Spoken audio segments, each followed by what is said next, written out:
말씀은 사사기서 4장입니다.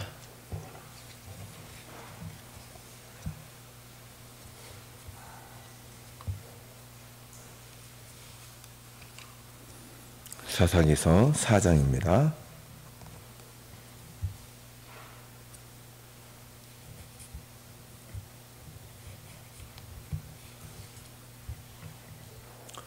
사사기서 4장 1절부터 3절까지를 다 같이 읽겠습니다. 시작. 에훗이 죽으니 이스라엘 자손이 또 여호와의 목전에 악을 행하매 여호와께서 하솔에서 통치하는 가나안 왕 야빈의 손에 그들을 파셨으니 그의 군대 장관은 하로셋 학고임에 거주하는 시스라요. 야빈 왕은 철병거 900대가 있어 20년 동안 이스라엘 자손을 심히 학대했으므로 이스라엘 자손이 여호와께 부르짖었더라. 아멘. 오늘 보실 사사기 4장과 내일 보실 5장은 이스라엘을 구원한 사사 드보라와 그와 함께한 군대 장관 바락의 역사를 기록하고 있습니다. 지금까지 말씀드린 바와 같이 사사기는 계속해서 반복되는 이스라엘의 배교를 그리고 있는데 그것이 사사기 4장에도 그대로 반복되고 있습니다. 이스라엘은 사사 에훗이 죽은 후에 다시 여호와의 목전에 악을 행하였습니다. 이 4장 1절에서 나오는 여호와의 목전, 다시 말하면 여호와 하나님의 면전 앞에서 악을 행하였다는 것은 아주 관용적인 표현인데 사사기 2장 11절부터 계속 사용됩니다. 이 표현은 바로 이스라엘의 배교를 보여주는 표현입니다. 하나님의 백성들이 가나안의 다른 신들 바알과 아세라를 섬겼으며 더 이상 하나님의 말씀과 율법에 순종하기를 거절하였다는 것을 보여줍니다. 이것이 4장 1절에서는 간단하게 우상 숭배를 했다는 말을 빼고 여호와의 목전에 악을 행하였다는 말로 표현이 되어 있습니다.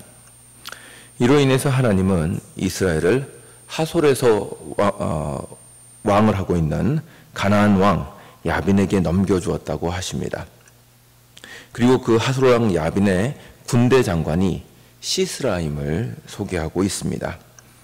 이렇게 시스라를 소개하는 이유는 앞으로 사사와 이스라엘의 투쟁 대상이 바로 이 군대 장관 시스라이기 때문입니다. 그리고 3절에서는 그들에게 철병거 900대가 있어서 심히 강대하였다는 기록을 해놓음으로써 이스라엘이 자신들의 힘만으로는 도저히 이 압제를 이길 수 없었다는 것을 보여줍니다. 4장 4절부터는 하나님께서 랍비돗의 아내 여선지자 드보라를 사사로 일으키셔서 이스라엘을 구원하신 것에 대해서 기록하고 있습니다. 사사 드보라는 여성이라는 것 때문에 직접적으로 칼을 들고 시스라에게 맞설 수 없었던 것으로 보입니다. 이로 인해서 드보라는 군대 장관이 필요했고 그 장관으로 바락을 선택하였습니다. 바락은 드보라와 함께 출정하여 시스라와 전투를 벌입니다. 10절에 보면 이 압제와 전투는 주로 스불론과 납달리 지파에 해당된 것임을 알 수 있습니다. 바락이 백성들을 모았더니 스불론과 납달리로부터 약 10,000명 정도의 백성들이 호응해 주었다고 기록합니다. 그리고 이에 맞서서 시스라는 자기가 가지고 있는 병거 900승과 모든 군대를 끌고 나와서 대적한 것으로 되어 있습니다. 병거 900승이라는 것은 시스라의 전력이 압도적이었음을 보여줍니다. 그러나 이 싸움은 사람이 아니라 하나님께 달린 것이었습니다. 한번 15절을 한번 보시죠. 4장 15절입니다. 다 같이 읽겠습니다. 여호와께서 바락 앞에서 시스라와 그의 모든 병거와 그의 온 군대를 칼날로 혼란에 빠지게 하심에 시스라가 병거에서 내려 걸어서 도망한지라. 아멘. 15절을 보면 하나님께서 시스라의 군대를 혼란하게 하셔서 패하게 하셨다고 되어 있습니다. 그리고 그 패함이 얼마나 참혹했는지 시스라는 자기의 병거에서 내려 도망갔다고 되어 있습니다. 이 전쟁에 나간 최고 지휘자가 자기 병거를 버릴 정도라면 그 군대가 그야말로 산산이 흩어졌다는 것을 보여주는 것입니다. 그렇다면 이 싸움의 영광은 싸움을 지휘한 바락이 가져야 할 것입니다.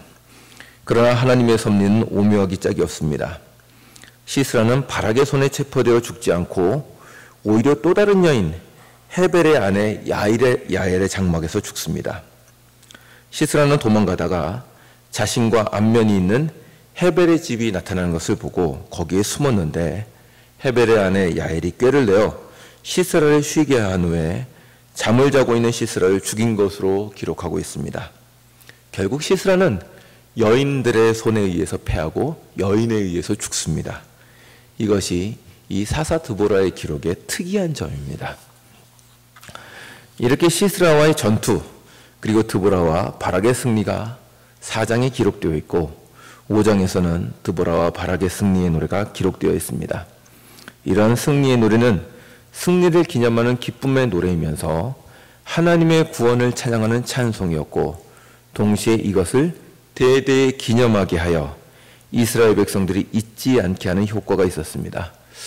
여간 이 본문은 참 재미있는 본문인데 앞으로 주일 설교를 통해서 조금 더 자세하게 살펴보도록 하고 오늘은 이렇게 일어나는 이 사사기의 배경에 대해서 조금 더 깊이 얘기해 보려고 합니다. 그건 무엇인가 하면 4장 처음에 오늘 여러분과 제가 함께 읽은 것처럼 계속 이러한 사사들의 역사의 시작에는 이스라엘의 배교가 있었다 하는 것입니다. 그리고 지난 시간에 이렇게 이스라엘의 배교가 일어나게 된 데에는 그들의 후손에게 여호와 신앙을 잘 전수하지 못한 것에 대해서도 생각해 보았습니다. 그러나 이것 외에도 또 다른 이유를 좀 한번 생각해 보고자 합니다. 어떻게 이렇게 이스라엘이 정신을 못 차렸는가? 그렇게 압제를 받을 때는 하나님을 찾다가 평화가 오고 사사가 죽으면 어떻게 이렇게 다 함께 다시 가나안 신들을 섬기게 되었는지 저는 참 궁금하게 여겼습니다. 왜 그랬을까요? 결론적으로 말하면 가나안의 문화와 그들의 종교는 이스라엘에게 상당히 매력적이었다는 사실입니다. 가나안의 문화는 상당히 발전된 문화였습니다. 그것은 그들이 가진 전쟁 무기들을 보면 알 수 있습니다. 일반적으로 그 문명의 척도 중에 하나는 그들이 가진 무기입니다. 철을 재련할 수 있었고 철병거를 만들 수 있었다는 것은 당시의 문화 중에서는 최고입니다. 거기에 비하면 이스라엘은 거의 문화나 문명의 면에서는 발달을 하지 못한 상태였습니다. 이러한 이스라엘은 40년 동안 광야에서 텐트를 치고 살았습니다. 그러니까 텐트라는 것의 가장 큰 특징은 뭐냐면 한 자리에 계속 거주할 수가 없다는 겁니다. 계속 거주할 수 없는데 거기에 무슨 문화가 발전할 수 있겠습니까? 그러니까 이제 요새도 이렇게 보시면 이렇게 사람들이 자꾸 예뻐지죠, 그죠? 멋있어집니다. 뭐 몸짱, 뭐 이제 이런 것들이 이제 주된 어떤 그 주제가 되고 이슈가 됩니다. 그건 그만큼 우리나라가 안정되고 발전되니까 그런 걸 따질 수 있는 거지. 먹고 살기 바쁘면 그런 얘기는 못 하는 겁니다. 이제 그거와 비슷합니다. 가나안은 그만큼 발전하고 뭔가 먹고 살만하니까 그런 미와 아름다움으로 투자할 수 있었다는 겁니다. 그러나 이스라엘은 전혀 그렇지 못한 상태였습니다. 텐트 안에다가 그림을 걸어놓겠습니까? 아니면 무슨 장식을 할 수 있었겠습니까? 혹은 기술이 발전했겠습니까? 그런 것이 거의 불가능했을 것입니다. 그러나 거기에 비해서 가나안은 수백 년 동안 정착 생활을 했고 그로 인해서 문명을 발전시킬 수 있었을 것입니다. 그러한 가나안의 화려하고 발달한 도시와 문화는 이스라엘에게 상당히 매력적이었습니다. 광야에서 먼지 구덩이에서 살던 사람들이 가나안의 화려한 도시를 접했을 때 그들의 의상, 생활 모습, 사는 집, 음식들, 이 모든 것들이 문화 충격이었을 것입니다. 지금도 그렇습니다. 아시아 사람들 중에서 우리나라 사람들이 참 옷을 잘 입습니다. 외국을 나가봐도 우리나라 사람들이 참 멋지고 예쁩니다. 세련되죠. 옷의 색깔, 맵시, 머리 모양에서 차이가 납니다. 동시대에 살고 있음에도 불구하고 조금 더 잘 사는 것이 그렇게 큰 차이로 다가옵니다. 그 시대는 더했을 것입니다. 이스라엘 사람들은 세련된 가나안 사람들과 그들의 문화를 보고 정신을 못 차렸습니다. 그뿐만 아니라 가나안 종교는 상당히 기복적이고 현세적인 종교였습니다. 가나안 종교에서 믿는 신은 바알과 아세라 혹은 아스다롯이라는 신이었습니다. 바알은 주인, 남편, 소유자라는 뜻을 가진 히브리어 명사입니다. 그래서 초기의 이스라엘은 하나님을 주인이라는 뜻에서 하나님을 바알이라고 부르기도 하였으나 하나님이 우상과 혼동되었기 때문에 호세아서 2장에서는 하나님께서 다시는 나를 바알이라고 부르지 말라고 하십니다. 이 바알은 어제 설명드린 것처럼 하나의 유일신이 아니라 지역마다 있는 신이었습니다. 이 바알은 기후와 농사를 주관하는 신입니다. 가나안은 애국과 같이 젖줄이 되는 강이 없기 때문에 그 농사를 비에 의존해야 했습니다. 비가 얼마나 내리냐에 따라서 농사의 결실이 결정되는 것입니다. 그래서 바알을 섬기는 것은 비를 많이 내려 풍성한 결실을 기원하는 것이었습니다. 또한 아스타롯은 풍요와 사랑과 전쟁을 지배하는 여신이라고 합니다. 이스라엘 백성들이 가나안에 정착하면서 끊임없이 유혹을 받고 그들 안에서 번성했던 것이 바로 이 아스타롯 여신이었습니다. 그리고 이 종교들이 유혹적이었던 것은 그들을 섬기는 제의에는 풍요와 다산을 기원하는 성적 유흥이 포함되었기 때문입니다. 그래서 성경은 우상을 섬기는 것을 간음이라고 표현하였습니다. 근데 그것은 신부인 이스라엘 백성이 신랑 되신 하나님을 버리고 다른 주인 바알과 아스타롯을 쫓는다는 면에서 간음한다고도 하는 것이고, 실제로 그들을 섬기는 제의에 성적인 유흥이 들어가 있기 때문에 간음하듯 우상을 따랐다고도 표현되어 있습니다. 이렇게 볼 때 이스라엘이 가나안의 문화와 그들의 종교를 멀리하는 것은 참으로 쉽지 않은 일이었습니다. 거기에는 수준 높은 문화와 풍요와 부, 그리고 사람의 원초적인 욕망을 다 채워주는 것이 있었기 때문입니다. 그렇다면 여기에 대조되는 여호와 신앙이 요구하는 것은 무엇이었겠는가? 그것은 율법에서 요구하는 것처럼 구별된 삶이었고 거룩이었습니다. 주님은 그분의 백성들에게 내가 거룩하니 너희도 거룩하라는 사명을 주셨습니다. 가나안 종교는 그들에게 부유하고 쾌락적인 삶을 약속했다면 하나님은 이스라엘에게 그런 삶과 구별되는 거룩한 인격과 삶을 요구하시고 그것을 목적으로 삼게 하신 것입니다. 이스라엘은 가나안 민족의 유혹 속에서 그들이 약속하는 풍요와 하나님의 거룩 사이에서 끊임없이 어떻게 살아야 할지에 대해서 고민해야 했습니다. 그리고 그 사이에서 계속해서 실패한 것입니다. 그들은 자신들이 하나님을 대신하여 선택한 그 풍요함과 욕망들을 선택했을 때 하나님 없는 풍요가 자신들을 멸망으로 이끌어가는 것을 경험과 역사 속에서 배워야 했습니다. 이것을 보여주는 것이 사사기며 역사서들입니다. 그러면 이것은 그들에게만 주어진 사명이며 유혹인가? 그렇지 않습니다. 지금 시대를 살아가는 우리에게도 동일하게 주는 유혹이며 또한 시험이고 사명입니다. 우리 에베소서 4장을 한번 보시죠.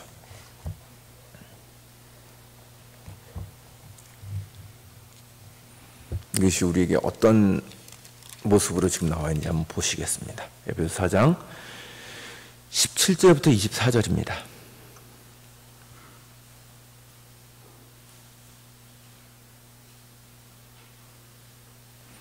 신약성경 314면입니다. 에베소서 4장 17절부터 24절까지를 교독하도록 하겠습니다. 제가 먼저 17절을 읽겠습니다. 그러므로 내가 이것을 말하며 주 안에서 증언하노니 이제부터 너희는 이방인이 그 마음에 허망한 것으로 행함같이 행하지 말라.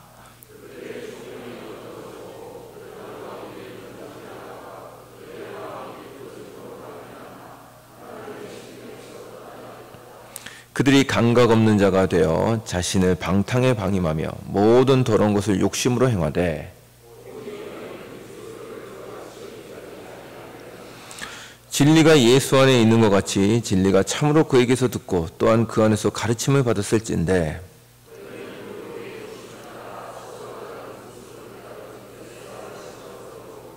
오직 너희 심령이 새롭게 되어 하나님을 따라 의와 진리의 거룩함으로 지으심을 받은 새 사람을 입으라.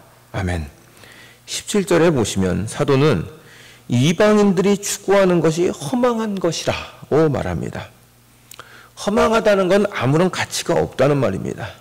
다시 말하면 뭔가 훌륭한 것을 만들어낼 수 없는 껍데기에 불과하다는 것입니다. 문명이 발달하고 문화가 높은 것이 꼭 가치 있는 것을 만들어내지는 않습니다.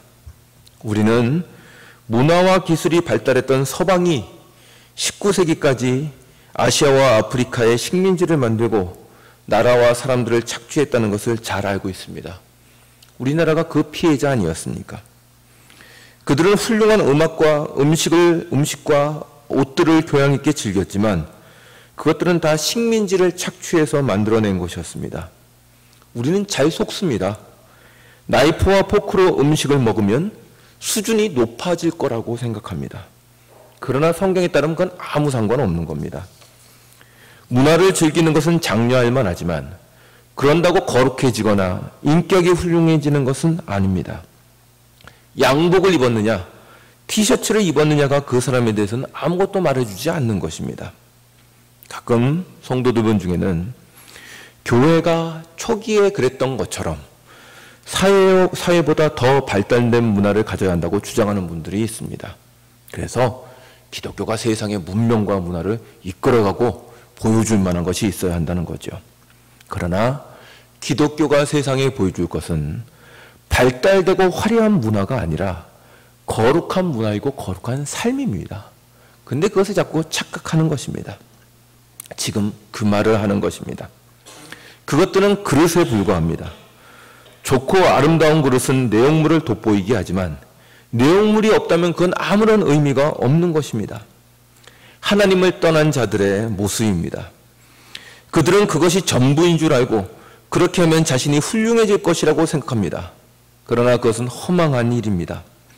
여기서 말씀하는 것처럼 하나님의 생명에서 떠나 있다면 오직 자신을 더러움에 방임할 뿐입니다.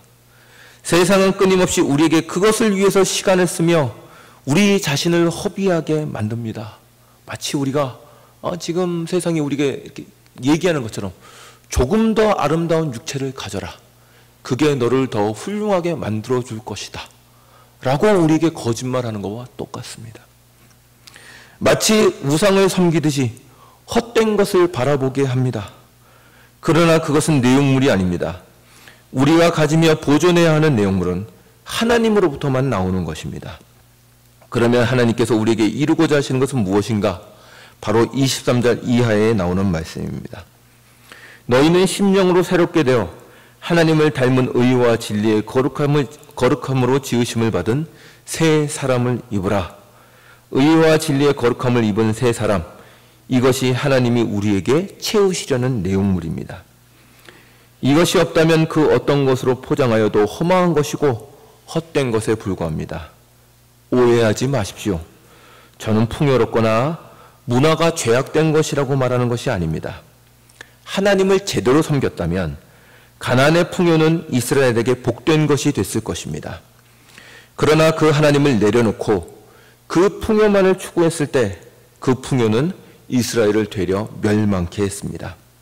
우리에게도 마찬가지입니다. 하나님을 먼저 잡으십시오. 내용물이 훌륭하다면 포장지가 좀 나쁜들 무슨 문제가 되겠습니까? 그러나 의와 진리가 없다면 무엇으로 포장을 해도 그건 허망한 것에 불과한 것입니다. 그분이 주시는 의와 진리의 거룩함이야말로 다른 어떤 것으로 대체할 수 없는 하나님의 목적임을 생각하십시오. 이것을 구하시고 자신을 이 하나님의 내용물로 채우기를 힘쓰십시오. 이 하나님 없이 추구하는 모든 것이 우상이 됩니다. 하나님 없는 재물이 바알이고 그분의 거룩함이 없는 풍요는 아스타롯입니다. 여러분의 모든 자리에서 하나님의 거룩을 가진 새 사람의 증거가 나타나는 사람이 되도록 구하십시오. 그렇다면 여러분이 비록 세상적인 면에서는 조금 부족하다고 할지라도 거기에서는 나타날 수 없는 생명과 은혜가 나타나게 될 것입니다. 그러한 오늘의 삶이 여러분이 삶을 사는 여러분이 되시기를 주님의 이름으로 축원합니다. 기도하겠습니다.